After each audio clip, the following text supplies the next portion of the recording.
অর্ধেক সন্তুষ্টি নিয়ে অর্ধেক অসন্তুষ্টি নিয়ে সরকারকে আমাদের ধন্যবাদ জানাতে হচ্ছে।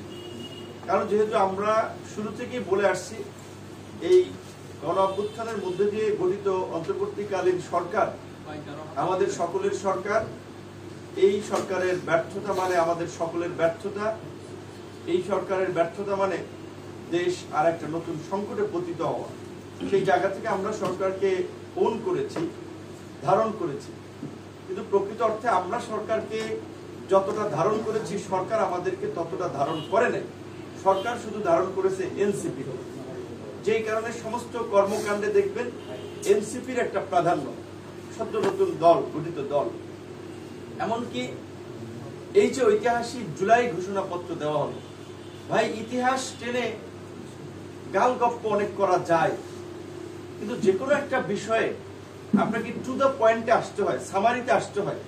আমরা এই যে 10-15 মিনিট 5-7 মিনিট কথা বলি, টেলিভিশন যখন একটা নিউজ করে তখন কিন্তু কাট করে 1 থেকে 1.5 মিনিট বা 30 সেকেন্ড 50 সেকেন্ডের মূল বক্তব্যটাকে কাট করে, বিকজ প্রত্যেকটা জিনিসের একটা জিস্ট থাকে। তো এই গণ অভ্যুত্থানের জিস্ট, এই গণ অভ্যুত্থানের মূল মন্ত্র, এই গণ অভ্যুত্থানের মূল প্রেক্ষাপট ছিল 2018 সালের কোন সংস্কার আন্দোলন। যে আন্দোলনকে কেন্দ্র করেই, যে আন্দোলনের মধ্যেই গড়ে উঠেছিল আমাদের ছোট ভাই বন্ধুদের, কিশোর বন্ধুদের নিরাপদ সড়ক আন্দোলন। এবং এই কোটা সংস্কার আন্দোলন এবং নিরাপদ সড়ক আন্দোলনের ধারাবাহিকতায় আমরা তরুণ প্রজন্মকে নিয়ে এই প্রথাগত রাজনীতির বাইরে আমরা সংগ্রাম চালিয়ে গেছি। এবং সেই সংগ্রাম থেকেই জন্ম নিয়েছে ছাত্র যুব শ্রমিক অধিকার পরিষদ, গণ অধিকার পরিষদ। এবং 2024-এ যেই আন্দোলন শুরু হয়েছে, আমাদের সাধারণ সম্পাদক যেটি বলেছেন, এই ধরনের একটি মিথ্যাচার, এই ধরনের একটি বিকৃত ইতিহাস জুলাইয়ের ঘোষণাপত্রে থাকবে এটা আমরা প্রত্যাশা করি নাই। যে জুলাইয়ের আন্দোলন নাকি শুরু হয়েছে দুর্নীতি বিরোধী এবং কোটা বৈষম্যের বিরুদ্ধে। কিসের দুর্নীতির বিরুদ্ধে? কোথায় আন্দোলন শুরু হয়েছে? এই আন্দোলনের মধ্যে কোথাও লেখা ছিল, পরিষ্কারভাবে ব্যানারে লেখা ছিল 2018 সালের পরিপত্র পুনর্বহালের দাবিতে। পরিষ্কারভাবেই বলা ছিল পুনর্বহালের দাবিতে, ব্যানারটা ছিল বৈষম্য বিরোধী আন্দোলন। কাজী এই ধরনের উচ্চ শিক্ষিত লোক, জ্ঞানীগুণী লোকেরা একটা খসড়া আপনার দিবেন, সেই খসড়ায় একটা ডাহা মিথ্যা কথা থাকবে, এটা আমরা প্রত্যাশা করেছিলাম। এই জন্য বলেছি মন গড়া ইতিহাস লেখা যায় না। আওয়ামী লীগ 71-এর যে ন্যারেটিভ বিনির্মাণ করার চেষ্টা করেছে, আমরা দেখেছি এই জুলাই গণ অভ্যুত্থান নিয়ে একটি গোষ্ঠী তাদের মন গড়া একটা ইতিহাস বিনির্মাণ করার চেষ্টা করেছে। আমরা বিএনপি, জামাত এবং এনসিপির সুস্পষ্ট বক্তব্য চাই।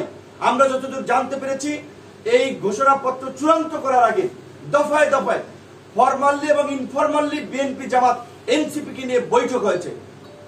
তাহলে বিএনপি, জামাত, এনসিপি এই মিথ্যাচার স্বীকৃতি দিয়েছে কিনা, কিংবা এই মিথ্যাকে ধারণ করে কিনা, আমরা সেটি জানতে চাই তাদের কাছে। যেহেতু আজকে প্রত্যেকটি দল আনুষ্ঠানিক প্রতিক্রিয়া দিচ্ছে, এই বিষয়ে সুস্পষ্ট তাদের মন্তব্য আমরা জানতে চাই।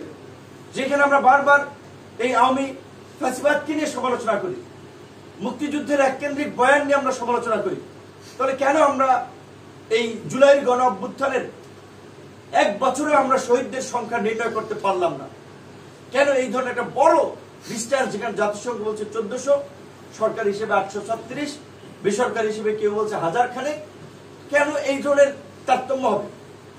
অভ্যুত্থানের 1 বছরের মাথায়ও আমরা একটা সঠিক ইতিহাস জাতির সামনে তুলে ধরতে পারলাম না। এটাই সরকারের ব্যর্থতা, আমাদের ব্যর্থতা নয়। কারণ সরকারের তারা সঠিক ইতিহাস তুলে ধরতে পারে নাই, তারা সঠিক তথ্য জাতির সামনে উপস্থাপন করতে পারে নাই। ঢাকঢোল পিটিয়ে একটা ঘোষণাপত্র দেওয়ার বিষয় জাতির সামনে হাজির করলেন, সেটাতেও শুভঙ্করের ফাঁকি রয়েছে। এইখানে বলা হয়েছে যে পরবর্তী নির্বাচনের নির্বাচিত সরকারের সংস্কারকৃত সংবিধান, তো তাহলে পরবর্তী নির্বাচিত সরকারের সংস্কারকৃত সংবিধানে যদি এটি অন্তর্ভুক্ত থাকে, পরবর্তী যদি সরকারি ডিসিশন নেয়, তাহলে এই আপনার জাতীয় ঐক্যমত্য কমিশনের নামে এই তামাশার কি দরকার ছিল? তামাশার তো কোনো দরকার নাই। আমরা প্রায় 2 মাস সমস্ত কর্মকাণ্ড বাদ দিয়ে পরিবারকে বঞ্চিত করে এখানে, মানে ওই যে অফিসের মতো আপনার সকাল 11টায় আলোচনা শুরু হয়েছে, বিকাল 5টা, এবং সেই দিকে আপনারা দেখেছেন 10টা-11টার দিকে আপনার আলোচনা শেষ হয়েছে। আমরা বারবার বলেছিলাম যেই সংস্কারগুলো নির্বাচনের আগে আইনি ভিত্তি এবং বৈধতা দেওয়া যায়, সেগুলোকে বৈধতা এবং আইনি ভিত্তি দিতে হবে এবং এই জুলাই সনদের ভিত্তিতে আগামী বাংলাদেশ পরিচালিত হবে। যেই জুলাই সনদের কথা ঘোষণাপত্রে উদ্ধৃত থাকবে, কিন্তু ঘোষণাপত্রে জুলাই সনদের কথা উল্লেখ নাই। যখন বলা হয়েছে যে এই ডিক্লারেশন আপনার সংবিধানের সন্নিবেশিত থাকবে, সেখানে যদি এইভাবে বলা থাকতো যে এই জন আকাঙ্ক্ষার বাস্তবায়নে একটি জুলাই সনদ রচিত হবে, এই কথাটুকু যদি উল্লেখ থাকতো, তাহলে এই সনদের একটা স্ট্রং আইনি বৈধতা বা ভিত্তি থাকতো। সেটি হয় নাই। তাই আমরা পরিষ্কারভাবে বলতে চাই যে আমরা যদি আজকে বিভাজিত অবস্থান নেই, তাহলে তো পতিত স্বৈরাচার এবং ফ্যাসিবাদ এবং তার দোসররা অট্টহাসিতে মেতে উঠবেন। তাই আমরা পরিষ্কারভাবে বলতে চাই, এখনো যদি সুযোগ থাকে আলাপ আলোচনার মাধ্যমে এই জুলাই ঘোষণাপত্রের সংশোধনী আনা দরকার। এবং বিশেষ করে মূল বিষয় কি এই আন্দোলনের, যে ভাই ব্রিটিশ বিরোধী উপনিবেশিকবাদ 47-এর আন্দোলন 71-এর মুক্তিযুদ্ধ গণঅভ্যুত্থানের প্রেক্ষাপট তৈরি করে নাই। 71-এর মুক্তিযুদ্ধের মধ্যে দিয়ে তো আমরা একটা স্বাধীন সার্বভৌম ভূখণ্ড পেয়েছি।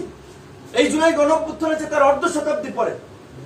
সেইখানে 71-এর মুক্তিযুদ্ধ, এই 47-এর আন্দোলন, অমুক তমুক এই সমস্ত ইতিহাসের এত আপনার উদ্ধৃতি ঘোষণাপত্রে থাকার দরকার ছিল না।